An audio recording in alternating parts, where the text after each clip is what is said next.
Ashama akkam jirtu kabajamtoota hordoftoota caffee miidiyaa har'a qaammee tokko bara 2016dha. Qaammeen tokko guyyaa ce'umsaa jedhamee moggaafameera. Kanarratti waa'ila koo obbo Sanyii Iddaashuu wajjin kan mari'annuma sagantaa keenyaatti nu faana turan afeerraa keenya. Ayyee ashama kabajamtootaaf jaalatamtoota hordoftoota caffee miidiyaa akkasumas immoo kabajamtoonni fi jaalatamtoonni miseensotni waldaa dargaggoota caffee hojii gamtaa waliigalaa kan taatan martu keessan qaammee tokko bara ce'umsaa bara moofaa ajjeestanii bara haaraa akka simattanii injifannoodhaan akka itti deemtaniif an dhufuufoo maal karoorfanne akkamitti deemna kan jedhu irratti wal qabate waa'ila keenya kaffaaloo wajjin ta'uudhaan har'a isiniif dhiyaannee jirra. Bal'inaan nu hordofaa. Tole obbo Sanyii guyyaa ce'umsaa jedhamee qaammeen tokko bara 2016 moggaafamee jira. Ce'umsi immoo hiika adda addaa qaba. Kanarratti hiika ce'umsi maali kan jedhu irratti yaada adda addaa duraan dursitee ati akka kaastuun barbaada. Booda immoo anis ittiin deema. Ayyee galatoomi. Egaa guyyaa ce'umsaa jechaan maalirraa maalitti ce'ani? Maalirraa maalitti ce'ani? Akkasumas immoo maalidhaan ce'ani? Maalidhaan ce'an kan jedhus qabanna. Kuni jechaan dhalli namaa guyyuma dhalaturraa kaasee guyyaa itti dhalatu qaba.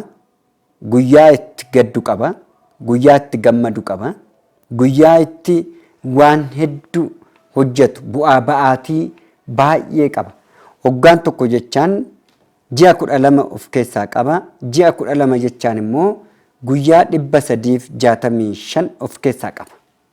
Guyyooleen kun hundi isaatiiyyuu gaaf tokko gaddaa, gaaf tokko gammadaa, gaaf tokko hojjechaa, gaaf tokko yaadaa, qormaata keessa seenee qormaata keessas ba'aa, akkasumas immoo lammaffaa faajji'aa dhufa.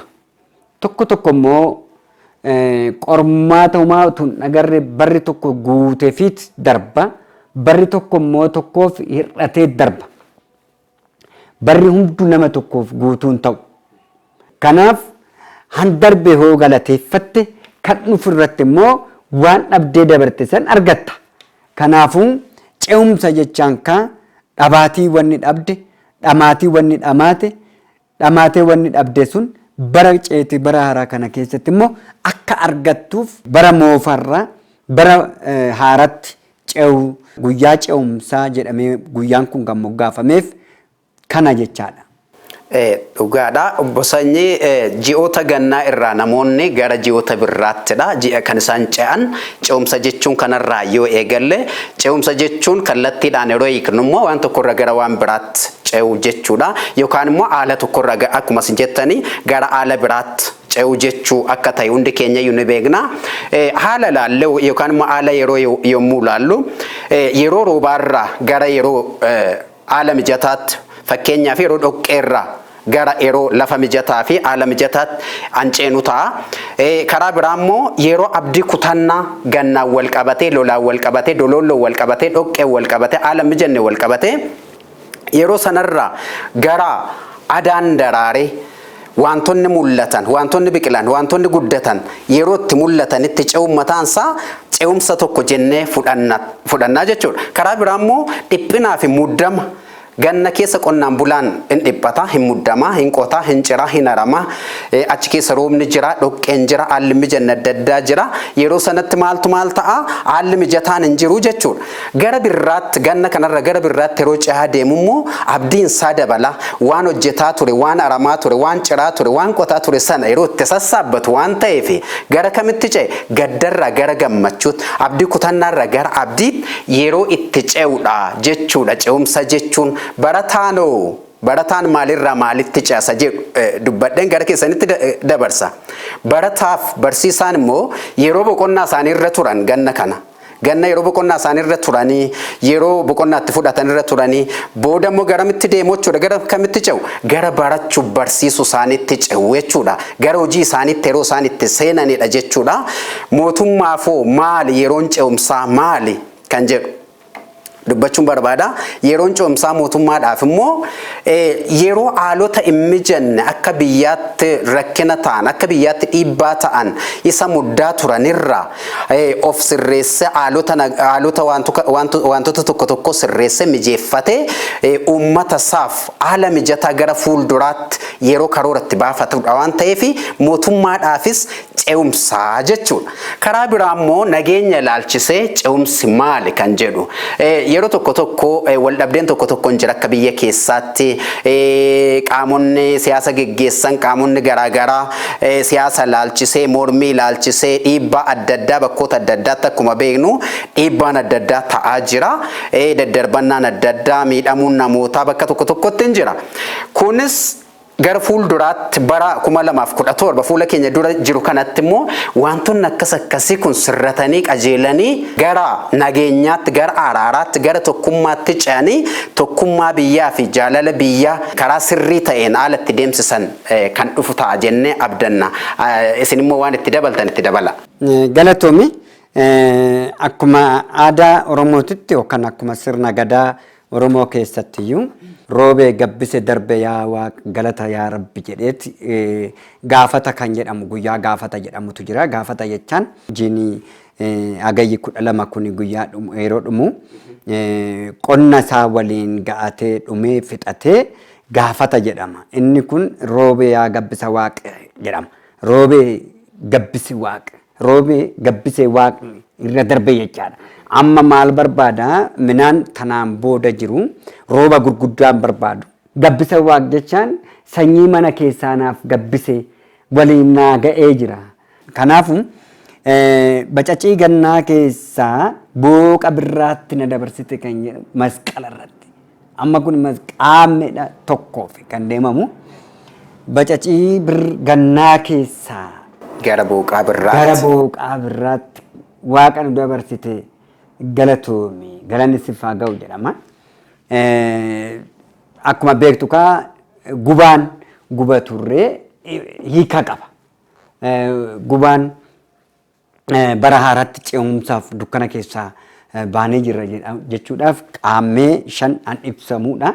Akkasumas immoo guyyaa gaafa masqalaa gubaa masqalaa immoo kan ibsamu sun masqalaa booqaa birraatitti ce'uusaati. Abaaboon birraa yeroo itti dhodhoosan irratti dubarris durbi duudanis qeerronis qarreenis yeroo itti taphachuu jaalatan goobeen sirbi goobeedha kan sirbamu. Maaliif jennaan fakkeenyaaf gubaa masqalaa olaaltee gubaa masqalaa gubaan masqalaa hin jira deebisee immoo gubaan loonii jira waaree jedhaman bariituu isaati irratti halkan ka'amee sa'a 11tti abbaan warraa horii loon yaasee kaloo tuqameen beekne kaloo horiin dheedeen beekne tuqeen beekne waarii masqalaatti fanqusadhe kaloo jedha kaloo biteefaa kaleessa namni.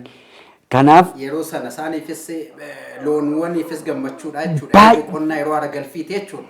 Jechootuma irratti iyyuu masqalli ol fuudhee nama laala jedhama. Isa irratti erga hundaanii irreechaaf deemu jechaadha. Maree deemu irreecha deemu maree loon yaa gabbisayyoo maree jechaa deemu immoo jaarsoleenis dargaggeewwanis kana bakka inni hirree qabu dargaggeewwan kun ulee qabatanii deemu. Dubartoonnis akkasumatti shaamarran qarreenis qeerroonis gaafsan humni isaanii mul'ata. Jaarsoleenis haati siinqeetis haadholeenis abbooleenis akkasumatti deemu hunduun kabajaa jechaadha. Kanaaf aadaa Oromoo keessaa kan namatti mijatu tokko kanaadha. Hundaafuu yeroo isaa hundattuu xiyyeeffatee guyyaa maqaas iddoos laatee deema Oromoon. Nus akka waldaa dargaggoota caffeetitti har'a guyyaa ce'umsaa jennee jirra. Kanaan wal qabatee fakkeenyaa fi ayyaanni dhufe waldaan dargaggoota caffee hojii kan ta'u walgalaa yeroo marasaa ayyaanni dhufe maal dhiyeessaa dhufe maal dhiyeessaa guyyaa kanarraa kaasee maal dhiyeessaa ture ammas maal dhiyeessee qopheeffatee jira. Mee viidiyoo kana ilaallee haa deebinu akkamitti akka hojjannu.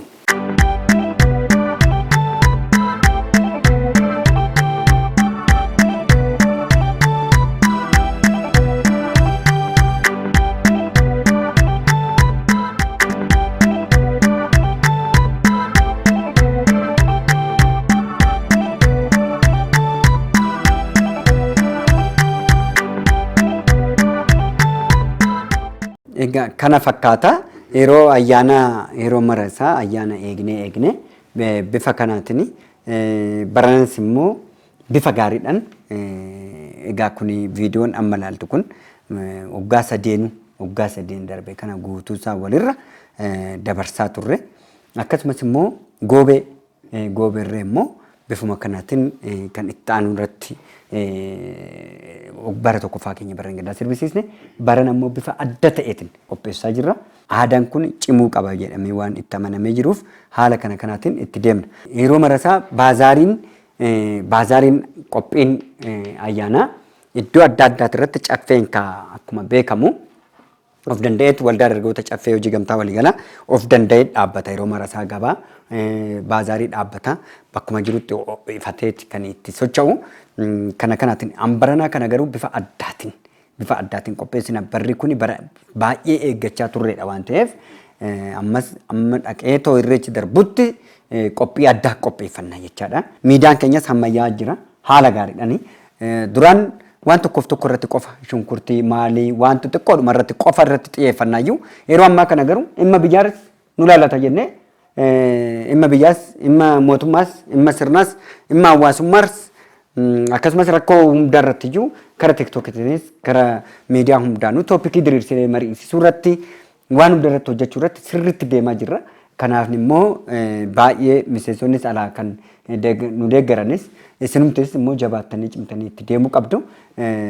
Kanaaf jabaannee yoo cimnee itti deemuu dandeenye haala gaariidhaan ni injifanna jennee yaanna.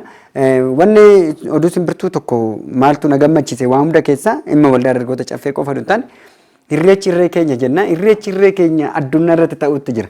Waashintaan diisii irrattis aanaa jirraafaatis kan akka koomaandar Shumee fa'aa irreecha qopheessaa jiru. Waashintaan diisiittis sirriitti qopheessaa jiru. Irreechi barana ka addunyaa hunda irratti akka kabajamuudha kan jiru. Garuu kanaan wal qabatee uummanni keenya kan eeggachuu qabu diinni kaleessa siif aadate boru akkas hin nyaanne of eeggadhu yaa saba jechuun barbaada. Kanaaf immoo waldaan dargaggoota caffee hojii gamtaa waliigalaa bal'inaan qophiisaa qophaa'aa jira. Fakkeenyaaf dirree masqalaatti irratti bakkuma barreen gaddaatti irratti qopheessine irratti barreen gaddaa nama 5,000 ol bulchinee jira. Dirree masqalaatti irratti ammas immoo san caala dunkaanne qopheessine sirriitti qophoofne haala ittiin of ta'aniitiin sirriitti konsartiirree akka qopheessan godhame achirratti bulmaata adusanii jala bultii irreechaa dirree masqalaatti irratti akka caffee baarna restoraanti kan jedhu irratti qopheessinee jira. Kanaaf achitti miseensi keenyas ta'e miti miseensimtuyyuu sabni keenya kamiyyuu achirratti akka fayyadamu. Asitti waldaan dargaggoota caffee hojii gamtaa waliigalaa akkuma barreen gaddaatitti giddugala keenyaas irratti yookaan iddoo mooraa keenya guddaatti irrattis akkasumatti nama 7,000 ol kan simanne han bulchine. Akkasumatti yeroo ammaa kanas sa'a 24 caffee miidiyaanis ayyaana isaatis beeksisaa turuu fi akkasumas immoo nus tajaajila keenya hojjetaan guutuun han kennu ta'uu isaati asuma asitti beeksisuu barbaanna. Sabni keenya Finfinnee keessa jirtan hundi keessaniyyuu bakka hundatti kan jiran hunduu simatee keessummaa isaa waggaatti gaaf takkitti dhufu kana baga siin ga'e jettan jedhanii simachuu qabu. Maaliif jennaan guyyaa takkittiidha kan biyya kana keessatti magaalaa kana keessatti wal simatu Oromoon walitti dhufu Oromoon guyyaa takkitti tanaaf immoo yaadeetu wal arguu qaba malee wanni jechuun qabu jedhee tana yaada. Jabaadhaa waggaa har'aatitti immoo ce'umsa gaariidha jennee fuula kana caalu bareennee akkasiniif dhiyaannuuf abdii qabna. Beetti keenya biyya nagaa nuuf haa ta'u. Diinni keenya afaan banee as nutti dhufu kana tokkummaadhaan ofirraa ittisnu. Warreen ganna 5 mana isaaniitirraa adda ba'anii turanis kara mana isaaniitti warreen nuuf galan abbooleen nuuf galan jaarmiyaa akka jaarmiyaatitti jaarmoleen martu nagaa ta'ee humduu an tasgabbaa'u Oromiyaan kan tasgabbooftu akka taatuuf warreen mana keessanitti galtan uummatatti warreen makamtan baga nuuf baatan baga nagaan nuuf galtan mootummaanis haa galatoomu bara guddinaa bara dagaaginaa bara tokkummaa kan ceenu nu haa godhu galatoomaa ura bulaa liibanaa. Egaa kabajamtoota hordoftoota caffee miidiyaa guyyaa har'aa waa'ee ce'umsaa qaammee tokko bara 2016 ilaalchisee guyyaa ce'umsaa irratti ibsa kenninee turre obbo Sanyii Iddaashuu wajjin. Boor immoo guyyaa tokkummaati. Guyyaa tokkummaa ilaalchisees sagantaa kana fakkaatu qabannee kan dhiyaannu ta'a. Agasitti nagaan tura.